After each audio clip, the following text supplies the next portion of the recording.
Well, welcome guys, Daniel the adjuster here. I'm just out in the open. I wanted to go over a few things with you in the day of the life of an adjuster. I've been getting a lot of conversations from you guys wanting to know, what does my day look like when maybe I'm not busy, or maybe when I have extra time to do things. So today is just a short little video on that's how life goes when insurance work is slow, so stay tuned. One of the things that I wanted to talk to you guys about is what I do in my free time. And one of those key things that I like to do is get outside in the fresh air and just recuperate from the stress of sitting in front of a computer for hours and hours. The day in the life of an adjuster sometimes can be long hours. We're talking 8-10 hours in front of a computer after you do your inspections, because it just depends on how big that claim is. Like say you get a fire claim, say you get a big water claim that floods 3 floors.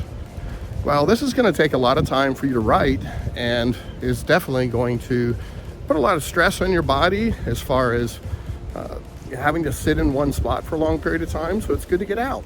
And one of the best things I do is get out and go for a walk. But as you guys know, on this channel, I talk a lot about the frequency of claims. You know, we get our work from emails that come in from the adjusting firm that let us know when there's an assignment that needs to be inspected. And every day, those come in as a daily adjuster sporadically. They can come in first thing in the morning, they can come in the afternoon, and they can even come in at 10 o'clock at night. And the reason why that is that people are turning in claims at all different times. They're calling into the claims department and they're filing a claim. And once it goes through the system, gets processed, and the assignment goes out, that can happen at any time. So yes, I get claims that come in at 8 o'clock, 9 o'clock at night, and I'm already done my day maybe by 6. I don't feel like jumping on the computer and starting again, so I'll just leave that to the next day. So that's one of those things that comes up. You got to set your priorities right. Yes, you can work 24 hours a day if you wanted to, but that's not necessarily a good thing for your body. You got to take time to rest and be with your family and friends. And as far as scheduling goes, one of the things that I try to do is keep everything where my inspections are in the morning, and I can go out and see a couple, 3, 4 of those a day, and I'm home by lunchtime. And then I can spend the rest of the day writing those estimates in my comfort of my home and my PJs, my comfort clothes, whatever I want to wear. I'm going to be sitting at home in front of a computer, so I can do whatever I want in that regards. Now you're saying, hey, I don't have those claims that are coming in every day.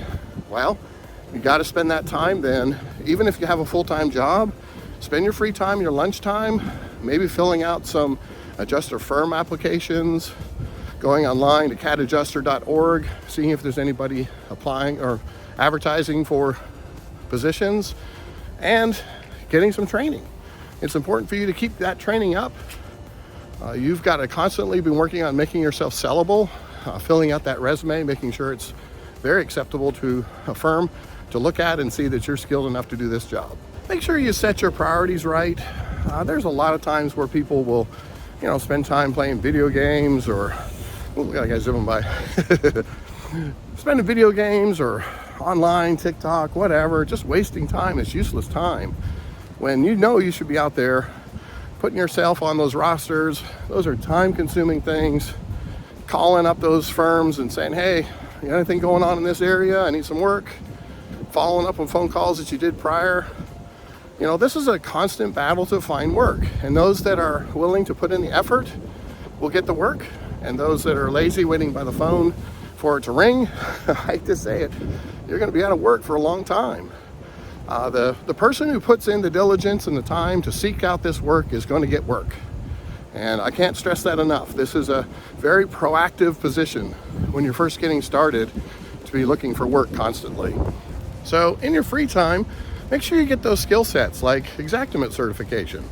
That's a big one, guys. And there's too many people out there not getting this certification and thinking they can find work wherever they want without it. Now, I've got tons of videos that teach you guys how to do Xactimate from start to finish.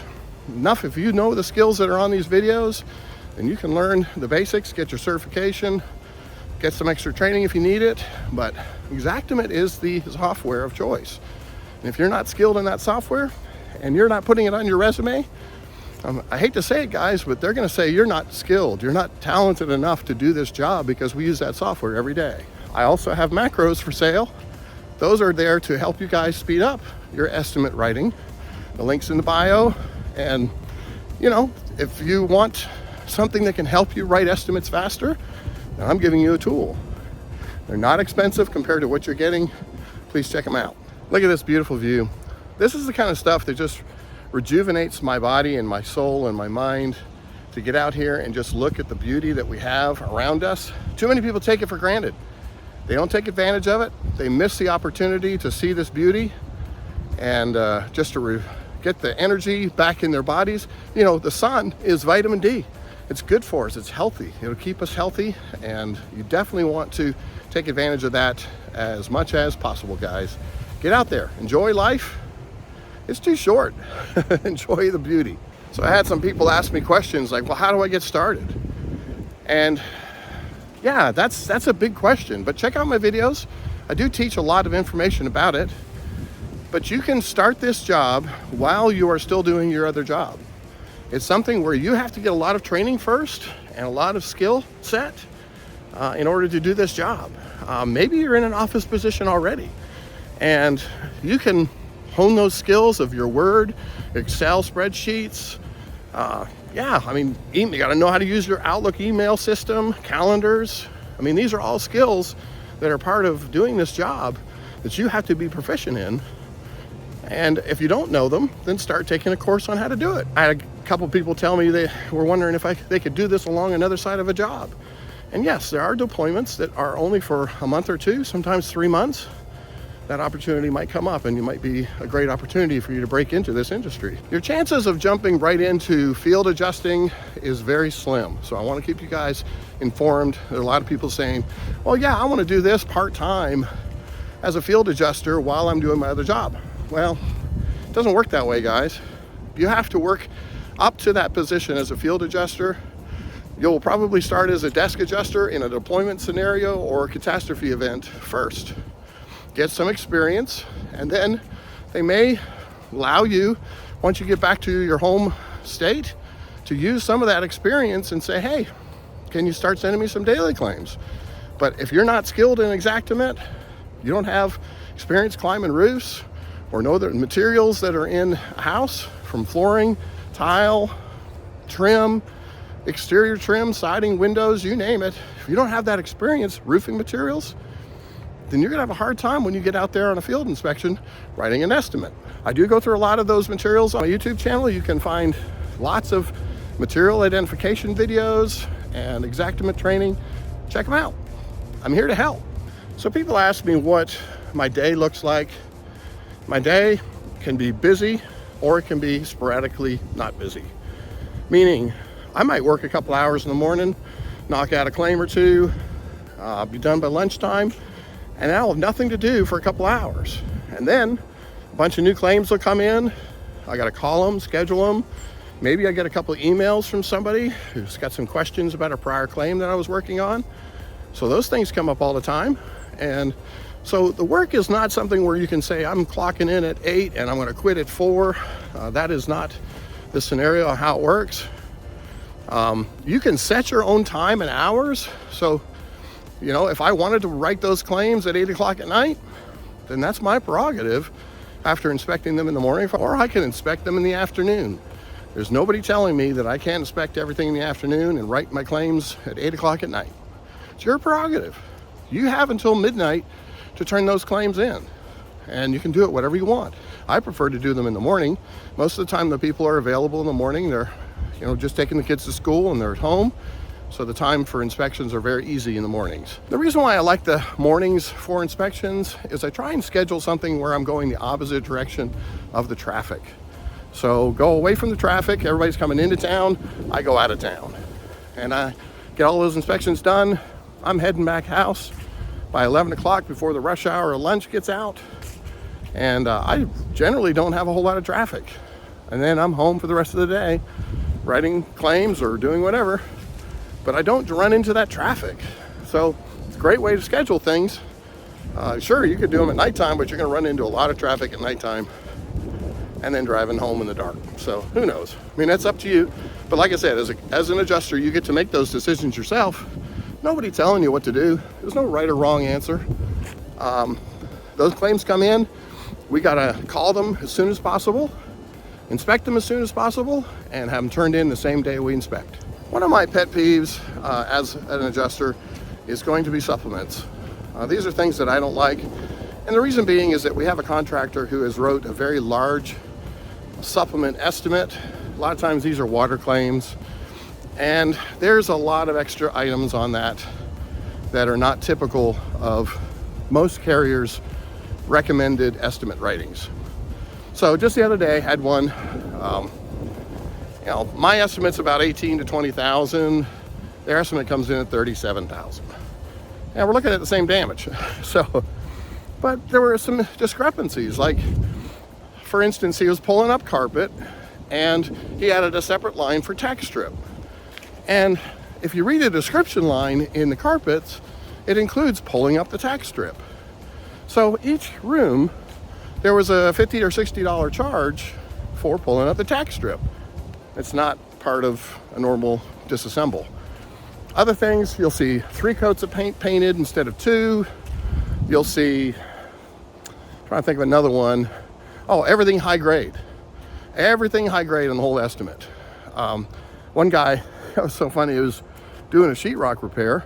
He removes and replaces the sheetrock, which if you look at the description, it's including finishing and ready for paint. And one of his line items next to it was texture smooth.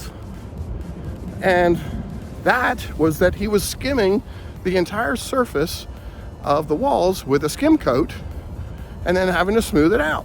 Well, that's not standard drywall. He was trying to add a $600 or $700 line item into this estimate, and he did it in every room he did sheetrock repair. So those are the things that we got to watch out for. So what'll happen is the desk adjuster will send us a note and they'll say, I got a huge estimate from the contractor. Can you take a look at it and review, some of the discrepancies? Well, the downside is we're not getting paid to really review that estimate and to spend all this time finding out all the differences. We're just told to do it. And so that's one of the disadvantages, I'd say, of supplements, is we have desk adjusters that sometimes don't want to spend the time to review it, or they don't have the experience to review it. So yeah, that's what we got to do. So we spent 5-6 hours in total between emails, responses, contacting the contractor, and then writing all these supplements. We don't spend a whole lot of time getting paid for it, but I was able to convince my manager that I wanted to build time and expense for that. So I actually got paid on that one. But generally speaking, you don't. So that's a disadvantage, big time. Well, hopefully the wind's not too loud out here. Look at this. Look at this beautiful lake. It's got cloudy all of a sudden. It's a little chilly. 40-something degrees. It's kind of chilly. But, I still love coming out and enjoying the beauty out here. Not a whole lot of people out here because no one wants to be out in the cold. So anyways, you see my nose is turning red. My hands, they're turning red. It's cold, but it's good. Fresh air, cold air. It's good for your soul, good for your mind, good for your heart. So gotta stay young, guys. We're not gonna be able to do this forever, so we gotta spend the time taking care of ourselves so that we can live a long life and a happy life doing this job. We make good money. Why not live around a long time to enjoy it? So anyways, just a little information for you guys and day in the life of an adjuster. Daniel the Adjuster here, helping you be the best adjuster. Take care. Bye-bye.